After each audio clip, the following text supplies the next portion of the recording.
नमस्कार. इतिहास म्हणजे फक्त तारखा आणि सनावळ्या नाहीत. नाही, तो तर न उलगडलेल्या रहस्यांचा एक खजिना आहे. चला तर मग आज इतिहासाच्या या रोमांचक प्रकरणांचा माग काढूया, अगदी एखाद्या गुप्तहेरासारखं. पण कधी विचार केलाय का की हजारो वर्षापूर्वी काय घडलं हे आज आपल्याला इतक्या खात्रीने कसं कळतं? याचं उत्तर शोधायचं असेल तर आपल्याला त्या लोकांच्या कामाकडे पाहावं लागेल जे इतिहासाचे गुप्तहेरच असतात, म्हणजे इतिहासकार आणि पुरातत्वज्ञ. आता बघा, कुठल्याही गुप्तहेरेला सगळ्यात आधी काय लागतं? पुरावा, बरोबर?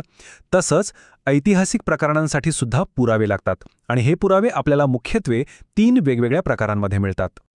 ह्या पुराव्यांनाच इतिहासाची साधनं असं म्हणतात. म्हणजे काय तर इतिहासाने आपल्यासाठी मागे ठेवलेले धागेदोरे, ज्यांना जोडून आपल्याला पूर्ण चित्र उभं करायचं आहे. तर ही साधनं 3 प्रकारची आहेत. पहिली म्हणजे भौतिक साधनं, म्हणजे ज्यांना आपण स्पर्श करू शकतो, जसं की जुनी नाणी, किल्ले किंवा वापरलेली भांडी. दुसरं म्हणजे लिखित साधनं, म्हणजे ग्रंथ, ताम्रपट किंवा जुनी पत्र. यातून आपल्याला थेट माहिती मिळते. पण सगळ्यात इंटरेस्टिंग आहेत मौखिक साधनं, लोकगीतं, लोककथा.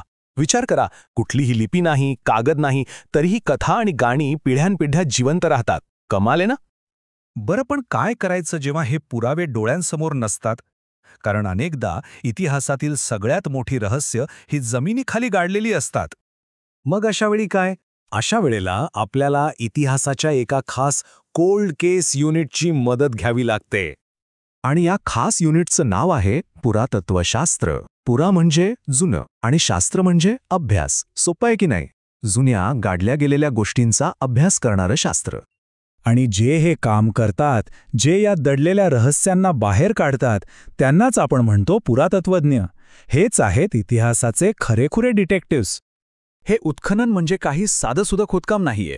ही एक खूप शिस्तबद्ध, शास्त्रीय पद्धत आहे. आधी जागा निश्चित करायची, तिचा अभ्यास करायचा आणि मगच खोदकाम सुरू करायचं. आणि खोदताना सुद्धा एक एक थर अगदी काळजीपूर्वक बाजूला केला जातो, कारण जमिनीचा प्रत्येक थर म्हणजे इतिहासाचं एक वेगळं पान आहे. एक जरी पान चुकलं तरी अख्खी गोष्टच बदलून जाऊ शकते. आता समजा खोदकाम करताना काहीतरी सापडलं, पण तेवढ्यानं काम भागत नाही. खरं डिटेक्टिव्हचं काम इथूनच सुरू होतं, ते म्हणजे योग्य प्रश्न विचारण्याचं. पुरातत्वज्ञ सापडलेल्या वस्तूंची नुसती पाहणी करत नाहीत, तर त्यांची अक्षरशः चौकशी करतात. त्यांना असं बोलतं करतात की त्या वस्तूच आपली कहाणी सांगायला लागतात. तर मग कोणते प्रश्न विचारले जातात? सगळ्यात पहिला आणि महत्त्वाचा प्रश्न, ही वस्तू किंवा हा अवशेष कोणत्या काळातला आहे? मग पुढचा प्रश्न येतो, ठीक आहे, काळ तर कळला, पण हे लोक होते कोण? त्यांची संस्कृती कोणती होती? त्यानंतर आपण आणखी खोलात जातो. त्यांचं रोजचं आयुष्य कसं असेल? काय खात असतील? काय पेहराव करत असतील? आणि इथे एकटेच राहत होते की त्यांचा दुसऱ्या लोकांशीही संपर्क होता, म्हणजे व्यापार, युद्ध वगैरे? आणि सगळ्यात शेवटी ते टिकून कसे राहिले, म्हणजे त्यांनी आपल्या आजूबाजूच्या निसर्गाचा वापर कसा केला असेल? बघा, या 5 प्रश्नांमधून एका छोट्याशा वस्तूवरून त्या अख्ख्या समाजाचं चित्र आपल्या डोळ्यांसमोर उभं राहतं. पण थांबा, इतिहासाची ही रहस्य शोधायला काही आपल्याला दूरच्या देशांमध्ये जायची गरज नाहीये. खरं तर ही रहस्य आपल्या अवतीभोवतीच दडलेली आहेत. आपल्या स्वतःच्या परिसरात, आपल्या गावात, शहरात इतिहास दडलेला आहे. फक्त आपल्याला ती गुप्तहेराची नजर ठेवायला हवी. कसं? अगदी सोपं आहे. आपल्या जवळच्या एखाद्या जुन्या इमारतीचा इतिहास शोधून बघा.